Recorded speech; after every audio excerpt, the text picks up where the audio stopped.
Good morning. I'm Dan Hawkins, the House Majority Leader, and this morning I'm joined by Eric Stafford from the Kansas Chamber.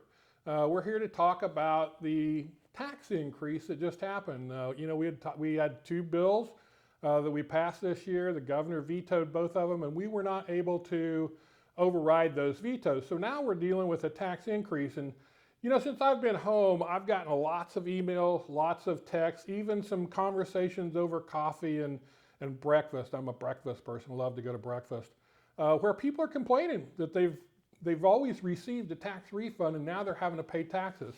Guess what? We got a tax increase this year thanks to our governor. So today I thought it would be nice to talk with Eric.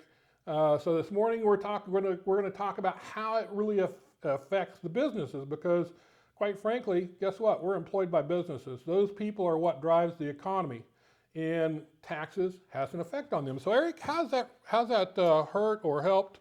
I doubt that it's helped. No, it hasn't helped. But hurt the businesses. Yeah, thank you for the opportunity to be here today. So really what's happened on the individual side for taxpayers, individuals file their returns, but small businesses and small business owners file through their individual tax returns as well. And what Kansas law states is if you don't itemize at the federal level, then you cannot itemize at the state level. And when the Tax Cuts and Jobs Act passed in December 2017, the standard deduction increased significantly at the federal level, that to the point that now the Kansas standard deduction, which is very low, I think it's $7,500 married filing jointly, $3,750 for individuals.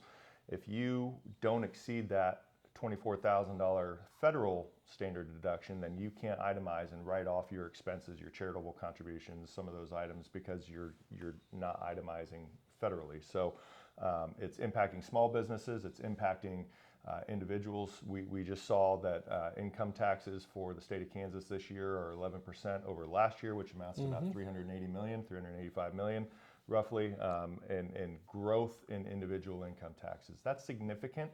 There's also an 11% increase in corporate income taxes. That amounts to about 47 million.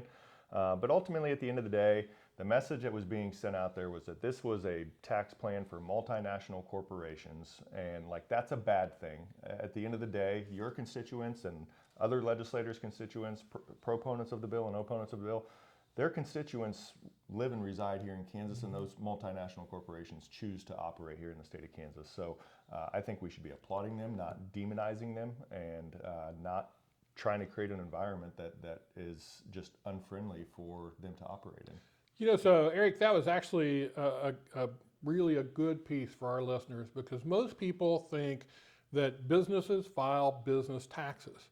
And the majority of businesses in the state of Kansas are small business, not multinationals. There's Absolutely. a few multinationals, but the majority of them are small businesses. Those people are directly affected. Yeah. And they're suffering with this tax increase just like the rest of us. Also, isn't it true that small business is the driver of our economy? They're the ones that employ the most people in our state.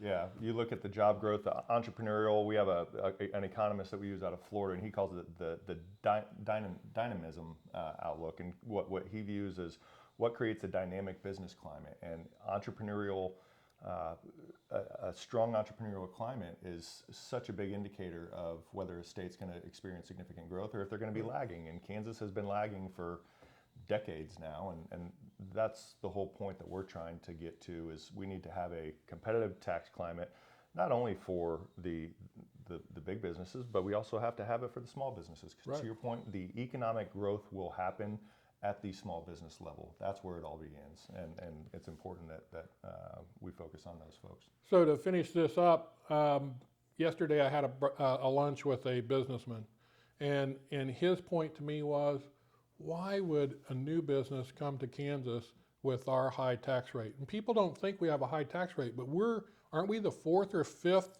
from an individual tax burden standpoint? We're the fourth or fifth in the nation. When you consider property taxes, when you consider sales taxes top 10 in the nation. Property taxes are rural. Our rural, industrial, commercial property tax burden is number one in the nation. So rural, commercial property taxes, top of the list in terms of most expensive.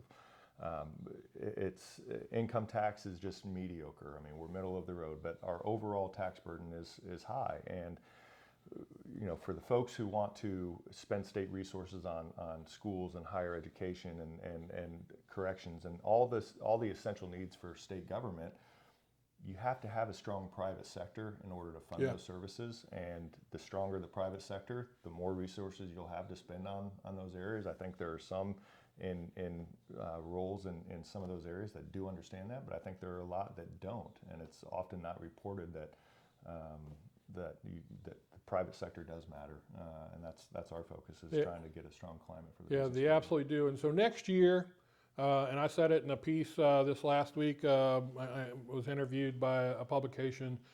Next year, we're going to come at it again. We can't stop. We cannot stop. We have to come back with another bill, another tax bill, and try to make this right. Because right now, we have an outflow of people, not an inflow. We aren't growing as an economy. And the only way we can do that is to get some of our tax structures fixed. And so we'll come back next year with another shot at it. I know the Kansas Chamber will be there. They'll be assisting us. But Eric, thanks for coming today. Absolutely. It's a pleasure having you, and stay tuned. We'll have some more videos real soon. Thanks for listening.